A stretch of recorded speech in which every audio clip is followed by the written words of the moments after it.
नमस्कार, स्वागत है आप सभी का। आप देख रहे हैं एनएमएफ न्यूज, आपके साथ मैं हूं नमिता चौधरी। क्या कोविड में कांग्रेस ने देश को बदनाम करने की कोशिश की थी? ये दावा मैं नहीं कर रही, ये सवाल मेरा नहीं है, लेकिन हाँ, सोशल मीडिया पर जब एक लेटर वायरल हुआ जिसमें ये लिखा था कि इस नए वेरिएंट को आप मोदी वेरिएंट कहिए या इंडियन वेरिएंट कहिए, उसके बाद से ये सवाल उठ रही हैं। इस लेटर को लेकर दावा किया जा रहा है कि कांग्रेस ने कोरोना काल में अपने नेताओं को इस लेटर को बांटा था। हालांकि डब्ल्यूएचओ ने कहा कि ऐसा कोई वेरिएंट नहीं था, यानी जिसका नाम कोई इंडियन वेरिएंट, मतलब ऐसा कुछ नहीं था। मेरे साथ मेरे वरिष्ठ सहयोगी पंकज प्रसून जुड़े हैं। पंकज जी, आपसे समझना चाहूंगी इस लेटर की सच्चाई क्या है और इस लेटर में एक्चुअल में लिखा क्या है? नहीं, मैं जब आपने लेटर भेजा तो मैंने गूगल पे सर्च किया कि उस समय इस तरह का कोई लेटर भेजा गया था कि या नहीं। वाकई कांग्रेस ने अपने नेताओं को ये भेजा था। उस वक्त समाचार पत्रों में ये छपा भी था, आया भी था। उस वक्त कांग्रेस की ओर से अपने नेताओं को भेजी चिट्ठी में यह कहा गया था कि जो कोविड वेरिएंट है, जब भी आप इसे संबोधित करें तो इसे इंडियन वेरिएंट या मोदी वेरिएंट के नाम से कहें। इससे क्या होगा कि मोदी सरकार बदनाम होगी और लोगों में पैनिक फैलेगा और लोग है ना इस बीमारी के लिए सरकार को कोसना शुरू कर देंगे, तो अपना काम बन जाए। ये इस और लेटर उससे में वही लिखा है? चिट्ठी, हाँ यही लिखा है। मैं अपना काम बन जाएगा ये नहीं लिखा है, ये लिखा है कि समझ मोदी गई, वेरिएंट लेकिन या इंडियन हाँ, वेरिएंट बोलिए। अच्छा। और बताइए कि जब पूरा देश एक महामारी से जूझ रहा था और खौफ का आलम था उस समय, और हर कोई अपने अपने घर में था, अपने अपने परिवारजनों के लिए चिंतित था, उस वक्त गंदी राजनीति हो रही थी। राजनीति ये हो रही थी कि पहली बार सिर्फ ऐसा नहीं है कि कांग्रेस ने अपने नेताओं को एक चिट्ठी भेजा और कहा कि इसे इंडियन वेरिएंट या मोदी वेरिएंट बोलिए, और ये ओवरसीज फ्रेंड्स ऑफ कांग्रेस नामक संस्था को भेजा गया था दुनिया भर में बदनाम करने के लिए। ओवरसीज फ्रेंड्स ऑफ कांग्रेस क्या होता है? जिससे सैम पित्रोदा चलाते हैं और वो अमेरिका में है। हम्म। हम्म। और वहां से जितने देशों में कांग्रेस के समर्थक हैं वहां भेजा गया था कि आप पूरी दुनिया में इस बात को कहिए, इंडियन वेरिएंट या मोदी वेरिएंट। जबकि वर्ल्ड हेल्थ ऑर्गेनाइजेशन ने उसी वक्त ये साफ कर दिया था कि कोरोना या कोविड में इंडियन वेरिएंट जैसा कोई चीज नहीं है, भारत में कोई इस तरह का वेरिएंट नहीं है, लेकिन यह किया जा रहा था। और मैं बता दूं, सिर्फ उतना ही नहीं, ऐसा नहीं है कि भारत को बदनाम करने के लिए या मोदी सरकार को बदनाम करने के लिए पूरी दुनिया में कांग्रेस काम कर रही थी। कांग्रेस एक और काम कर रही थी। जब देश की सरकार ये वैक्सीन बनाने में लगी थी ना, तो अदर पूनावाला का एक कोवैक्सीन बन रहा था, कोविशील्ड बन रहा था, यह भारत तैयार कर रहा था। उस वक्त कांग्रेस इस बात के लिए आंदोलन चला रही थी कि स्पुतनिक या तो रशिया से आप मंगाओ। एक फाइजर कंपनी ने बनाया था, अमेरिकी कंपनी थी, उसने बनाया था कि उसे क्यों नहीं ला रही है, जल्दी करो जल्दी करो, मर रहे हैं लोग, मोदी सरकार कितना देर कर रही है, अमेरिका से मंगाना चाहिए वैक्सीन, ये है वो है। आज पता है उस फाइजर वैक्सीन के बारे में अमेरिकी कोर्ट में गया मामला, और फाइजर कंपनी के हेड ने अमेरिकी कोर्ट में खड़ा होकर कहा कि हमने इस वैक्सीन को लेकर जो दावा किया था वो झूठा दावा था, हमारी वैक्सीन के कारण कई लोग मर गए। और सोचिए, ये अमेरिकी कोर्ट में उस कंपनी के सीईओ ने कहा, और उसे लाने के लिए भारत में ये दबाव बना रहे थे। अब आप सोचिए, और हमारा जो कोवैक्सीन या कोविशील्ड है 80 देशों में भेजा गया, 80 देशों में कहीं से एक शिकायत नहीं आई। समझ रहे हैं आप? इनको परेशानी थी कि भारत कैसे बना ले रहा है इतना जल्दी कोई वैक्सीन, क्योंकि भारत में पहले महामारी आती थी। लेकिन हम्म। पंकज जी, इसे हम गंदी राजनीति से भी ऊपर अगर कोई शब्द होता होगा तो उसके लिए इस्तेमाल करेंगे।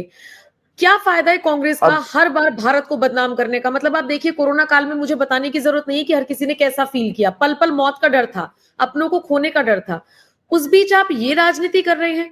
मतलब इसकी प्रामाणिकता क्या है? इस वायरल लेटर की प्रामाणिकता क्या है? प्रामाणिकता क्या है कि ये लेटर सबसे पहले वायरल कहां से हुआ मैं बताता हूं।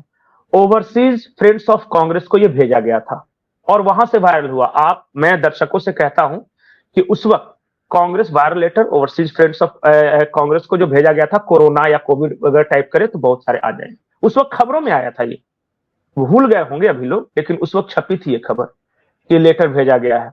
हाँ, उस वक्त ये नहीं कहा गया था स्पेसिफिक, क्योंकि देखिए पूरा पूरी जो दुनिया थी ना, कैसे इस वायरस से निजात मिले, इस पे फोकस था इसमें दिमाग उलझी हुई उसमें, थी, बिल्कुल बिल्कुल। इसमें उलझी हुई थी। तो उस वक्त ये एंगल नहीं निकला था, लेकिन उस चिट्ठी का जब कंटेंट बाद में आया ना, तब समझ में आया कि ये क्या कर रहे थे ये लोग।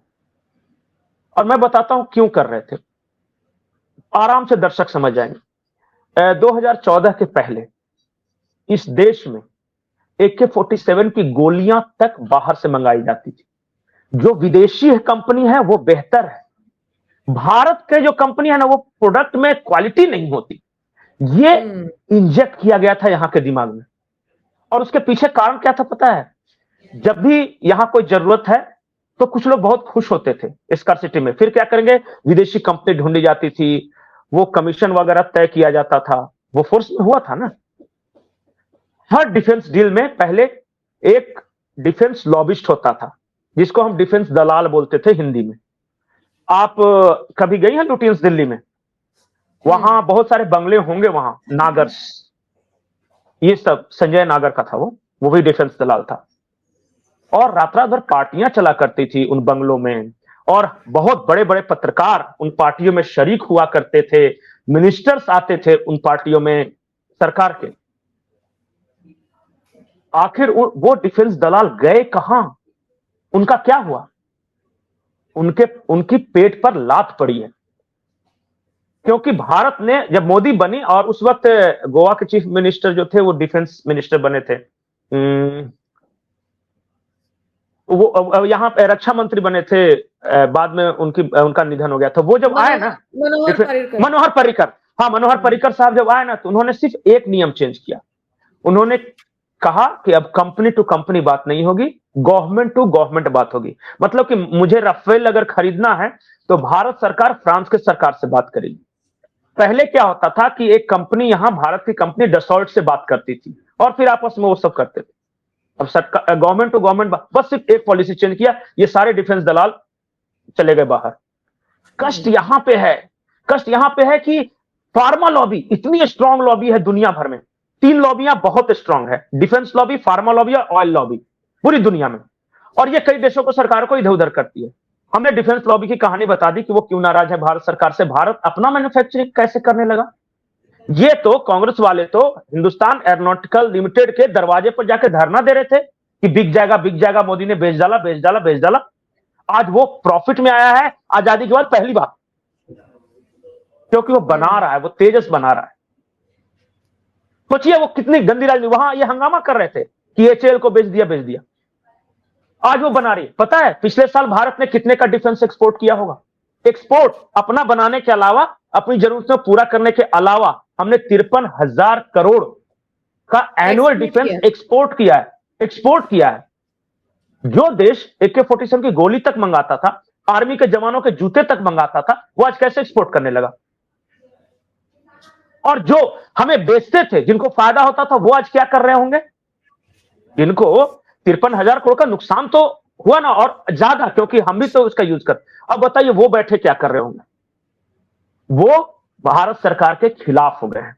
वो पैसे लगा रहे हैं कि ताकि ये सरकार हटे, दोबारा वही आए कि बीच में कोई ले दे के मामला कटमनी करके हमारा डील करवा दे, क्योंकि भारत की रक्षा जरूरतें तो है। यही फार्मा में भी हुआ था। कोविड दुनिया भर की फार्मा लॉबी के लिए एक अपॉर्चुनिटी था कि सारी दुनिया में बीमारी फैली हुई है, हम बेचेंगे, हम अरबों का व्यापार करेंगे। भारत जैसे बड़े मार्केट में एक ऐसा प्रधानमंत्री आता है जो बोलता है कि हम तुमसे लेंगे नहीं, हम खुद बनाएंगे, और खुद बनाएंगे नहीं, 80 देशों को मुफ्त में बांटेंगे भी। अब बताइए उनको कितना नुकसान हुआ होगा।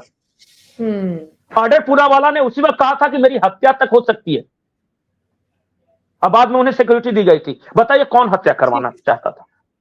ये हो गया pharma lobby, defence lobby. Oil lobby की आप बात देखिए ना, ऑयल लॉबी मजबूर कर दिया था भारत से कि तुम ईरान से नहीं ले सकते, रशिया से हमारा संबंध है, तुम नहीं ले सकते, तुम्हें लेना होगा तो फलाने जगह से ही लेंगे। भारत सरकार ने सिर्फ ये कहा कि जहां से सस्ता मिलेगा वहां से लेंगे, हमें क्यूबा से मिलेगा तो क्यूबा से भी लेंगे, रशिया से भी लेंगे, ईरान से भी लेंगे, भाड़ में जाओ तुम, हमें जहां 2 पैसे का फायदा होगा उससे लेंगे। अब बताइए तीनों लॉबी के साथ दुश्मनी ले लिया कि नहीं? अब यहां तख्ता पलट नहीं कराएंगे, या डीप स्टेट पैसे नहीं लगाए तो और क्या करेगा? और जो नाच रहे थे उनके टोन पे आप देखिए कि हाय हाय एयरपोर्ट बिक गया, हाय हाय रेलवे बिक गया, HAL बिक गया, मोदी सरकार ने ये कर लिया, वो कर लिया। राफेल का टाइम कितना हंगामा किया था, देखा था ना आपने। ठीक है, ये अनिल अंबानी को दे दिया, अनिल अंबानी को दे दिया। ऑफसेट सप्लायर, एक ऑफसेट सप्लायर थे अनिल अंबानी 0.2% के। अगर 100 रुपए का डील हो रहा था तो ये सिर्फ सप्लाई करने का इनको मिला था, और लग रहा था कि पूरा अनिल अंबानी को ही राफेल भेज दिया। ये है असली हकीकत और इनका ये है नैरेटिव। और अभी जो हिंडनबर्ग वाला आ रहा है ना, अडानिया हिंडनबर्ग वाला, जब सच्चाई सामने आएगी तो देखिए कि ये क्यों नाच रहे हैं, सब समझ में आ जाएगा। और किस कंपनी के लिए नाच रहे हैं भारत में। चलिए ठीक है, ने किस कंपनी को हराकर बीड लिया है ऑस्ट्रेलिया में, और उसके बाद से इन्होंने क्यों हंगामा किया, सब पता चल जाएगा। तो मुझे लगता है बहुत विस्तार से आपने समझाया दर्शकों को, अगर समझ में आया हो। बाकी दर्शकों के ऊपर छोड़ देते हैं उनकी राय, कमेंट सेक्शन में जरूर बताइएगा। बाकी लेटर की कॉपी जो सोशल मीडिया पर वायरल है वो हम आपको लगातार दिखा ही रहे हैं। अगर बैक टू द टॉपिक आए तो लेटर का जिक्र हम लोग शुरुआत में कर रहे थे, तो बताइएगा कमेंट सेक्शन में कि आपको ये चर्चा कैसी लगी, और अगर वाकई में कांग्रेस ने इतनी गंदी राजनीति की है जैसा कि पंकज जी बता भी रहे थे, तो आप इसको लेकर क्या राय रखते हैं, कमेंट सेक्शन में बताइएगा। शुक्रिया पंकज जी।